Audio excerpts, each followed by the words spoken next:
Good day. In this video, we're going to discuss research in terms of structuring your research paper. In particular, we're going to discuss how to outline the paper before you start your first draft. And since structuring and outlining a research paper depends heavily on your note-taking, if you're not done with the note-taking by the time you're watching this video, please stop this video and go back and finish all of your notes. So a goal for this particular video is, number one, to be able to craft a detailed outline and to comprehend how to synthesize information. Now, synthesizing information is a very important concept because most students are not able to understand what we mean by synthesizing information. And they misconstrue the synthesizing information with the collecting of information. And they are not the same thing. Okay? So if your research is a compilation of or a collection of information from other sources, then this is not called a research anymore. It's just collection of information.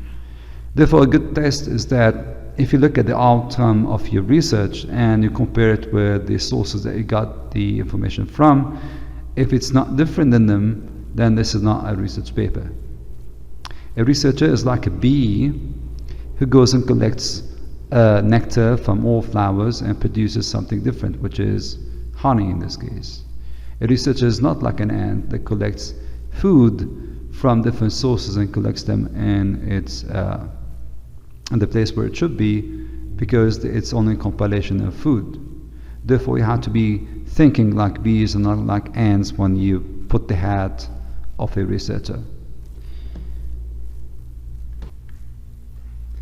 So the purpose of the outline is first to help the writer, which is you, to define the basic purpose and structure of the paper. Without that, you'll not be able to define the basic purpose and not be able to structure the paper to make sense for the reader.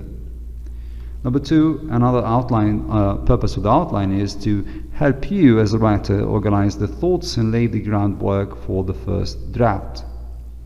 Again, this is one problem that most students face, is that when we as teachers read the research, we find that many of them are not very well organized. And so the idea is just scattered around in the research. So one thing we have to think about of writing research is like building a house or a building. The first thing you do is actually start with the blueprint of that building or house, which is in this case the outline, and then you move on to the basic structure or the foundation of the house, which is very important. This is what we call as the first draft. And in a building, you have the structure that brings about all the building together, and this is what we call in research as the additional or second or third drafts. And of course, the final thing is the final building or house, which is the final research. So if you can think of research as steps that you have to go through to have a very robust foundation, like a robust house or building, it's very important to take this into consideration.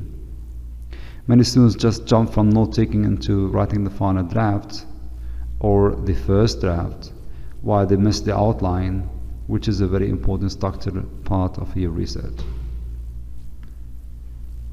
So let's discuss first an outline of format, how the outline format can work, and then give you a simple example or sample of an outline of a research.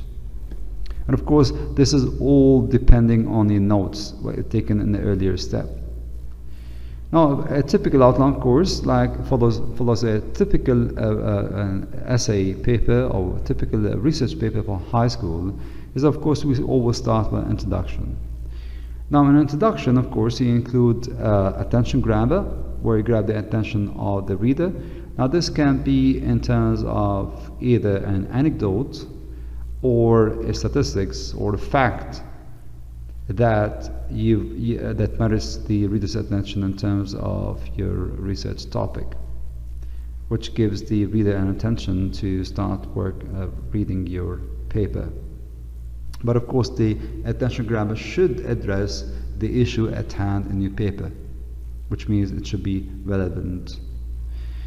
You can also give an overview of the context behind your research, and you can also define key terminology or terminologies that you're going to address throughout your research. Again, you have to assume that readers are not aware of key terminologies that are specific to the domain you're discussing.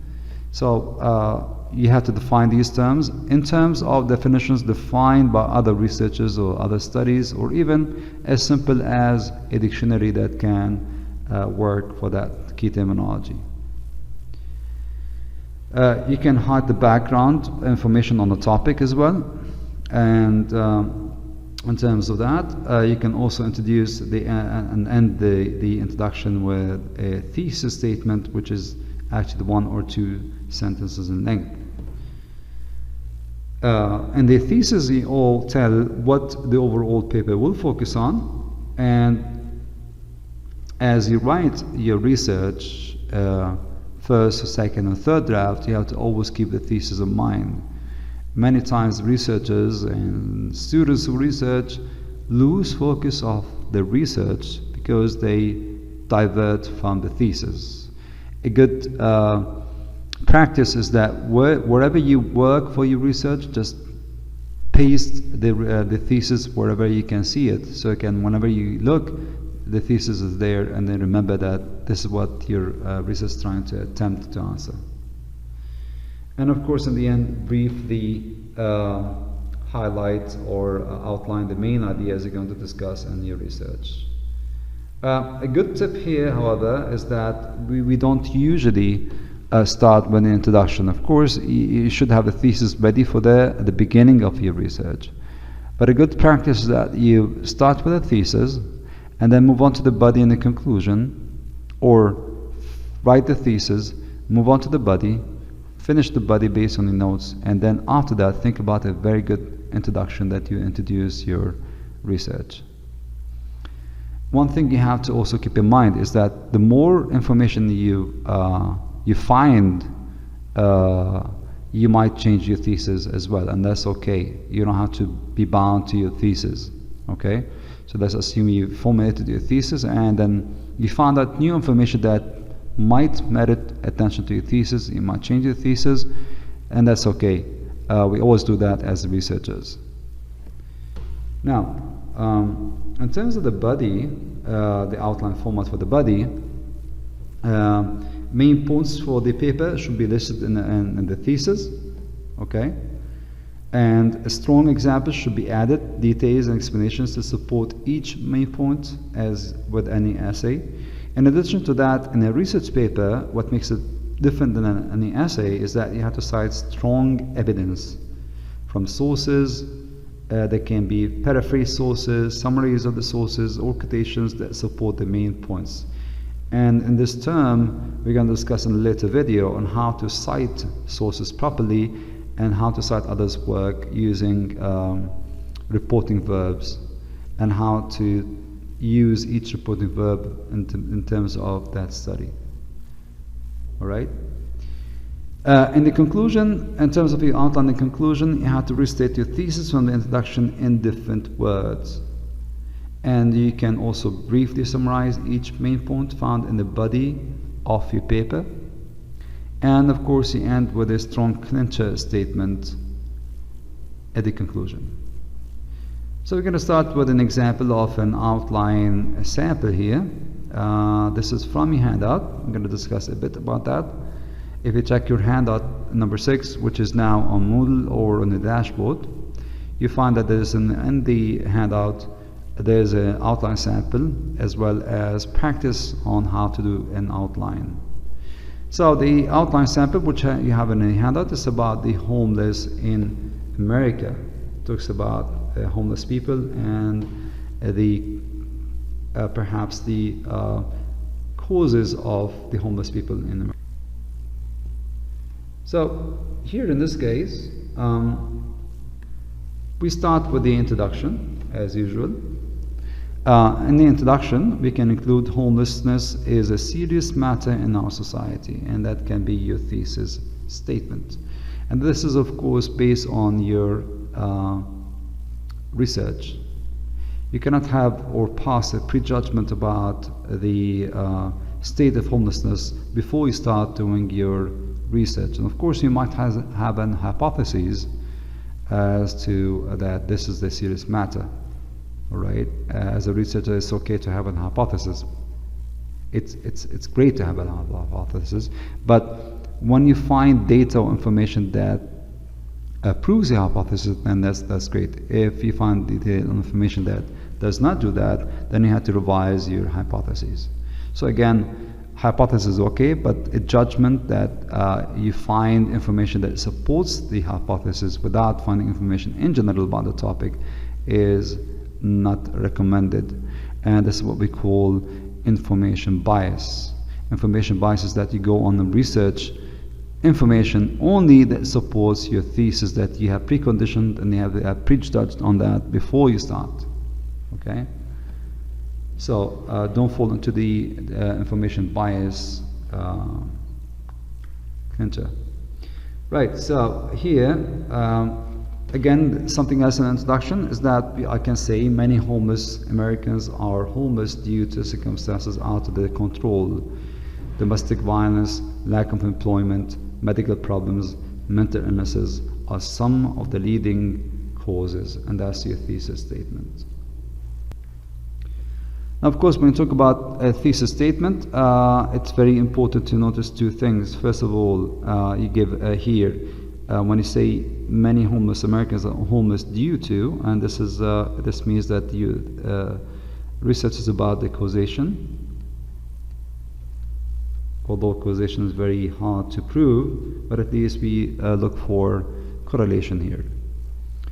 And this is a claim which is it's out of their control, which means that homelessness is not what these homeless people are out of their choice. It's not out of their choice, it's because of external factors. And through your research, you found from your note-taking part or step, you find lots of themes, including that domestic violence is one circumstance, which is an external one, lack of employment is an external one, medical problems an external problem that might cause homelessness, and mental illness are some of the leading causes here. So in a sense, this particular research is about a causation, and it establishes main factors that contribute to homelessness, and then has an argument here that homelessness is not due to personal circumstances, but they are external, they're out of their control.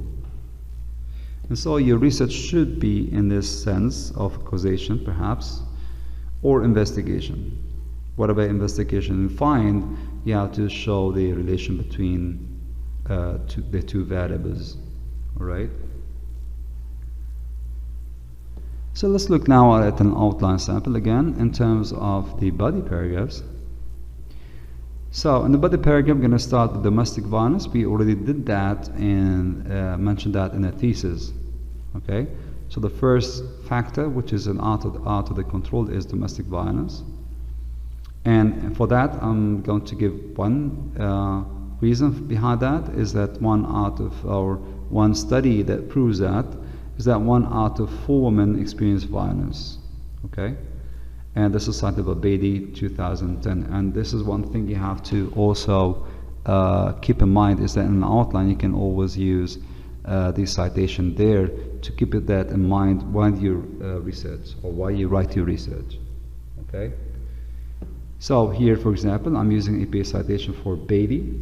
Sorry. So I'm using here for Beatty citation. Okay. And for the second part here, Another one is that women and children often must seek housing at shelters when escaping violence, and this gives a relation between them. And if you notice that in this particular paragraph in the body, it shows a causation and consequence. So here, this one, sorry, here, this is a causation that 1 out of 4, which is a lot, okay, has a result on seeking housing at shelters when escaping violence. All right.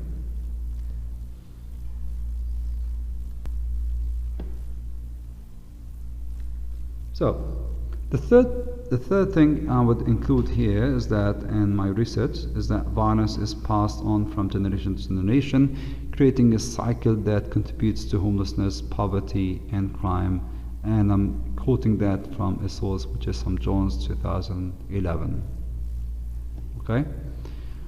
Second thing in the second body in the body paragraphs would talk about lack of employment. This is the second leading factor I mentioned in my thesis in the first paragraph. So I would say, for example, here most people who don't work lack competitive job skills. Another thing that I found from my research is that many high school students are dropping out, leaving them unqualified for all but the most menial, low-paying job. So dropping out of school is one causation for that. So that would be my second body paragraph in my body paragraphs. And so this is a simple outline sample. Of course, you will have more body paragraphs because your thesis, I'm going to go back to the thesis here.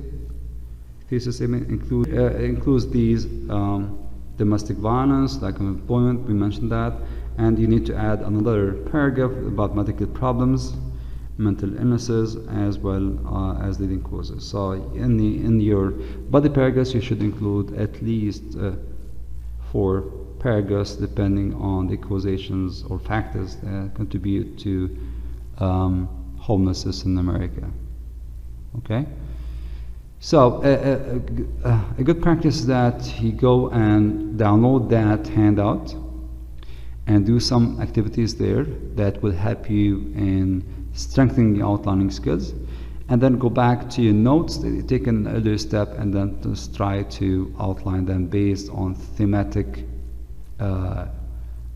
concepts or concept that you've reshuffled part of from your notes.